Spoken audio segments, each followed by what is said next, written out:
Hey Movie Club, this week's movie is There Will Be Blood. It starred Daniel Day-Lewis and Paul Dano.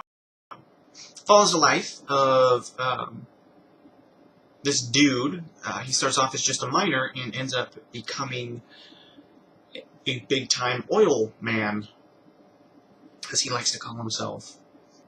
From the very beginning, that opening scene where it just comes out on those hills, and it has that super, just kind of offsetting music. It reminded me of like Aliens, the movie Aliens. And that just kind of sets the whole tone for the movie. Overall, this movie does have a pretty slow pacing. In the first 15 minutes, there was only one word that was said within that 15 minutes, and that was, no. That's all he said.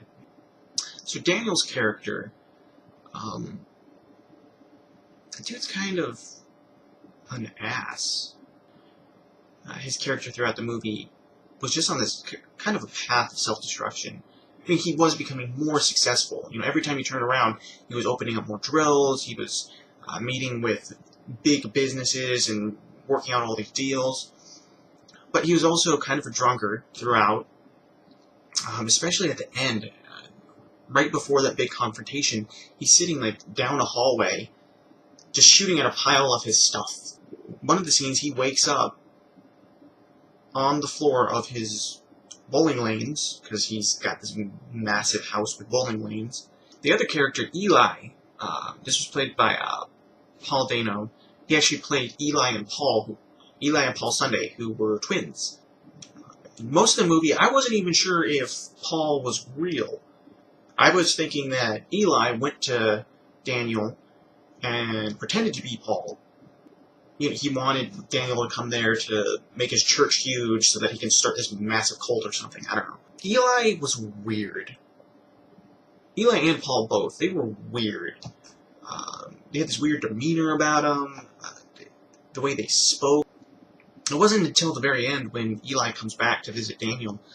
He comes back like a totally reformed person. He's standing up straight. He's not looking all weird. He's talking more articulately. And Paul Dano he's kind of been typecast in some ways as kind of a weird guy. Because the first movie I remember seeing him in was Little Miss Sunshine, where he played the guy who was trying to become a pilot and was on some... He took like a vow of silence or something. He was weird.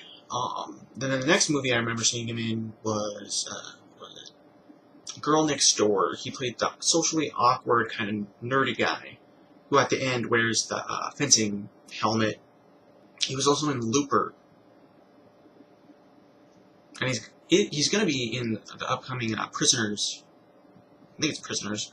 Prisoners. Which I think comes out this weekend. And then at the very end, after, spoiler alert, he bashes in Eli's head with a bowling pin. That's the only time he's happy music throughout the entire thing. Overall, I thought this movie was alright. I just really didn't think there was much character development. Daniel starts off this one guy, and he ends up just like a half a shade different. I really saw the same character kind of... I don't know. This movie is okay to me. I can't really figure out why. Like the upper echelon of okay. I think some of the scenes were too long. There was just too much watching nothing happen. I drink your milkshake!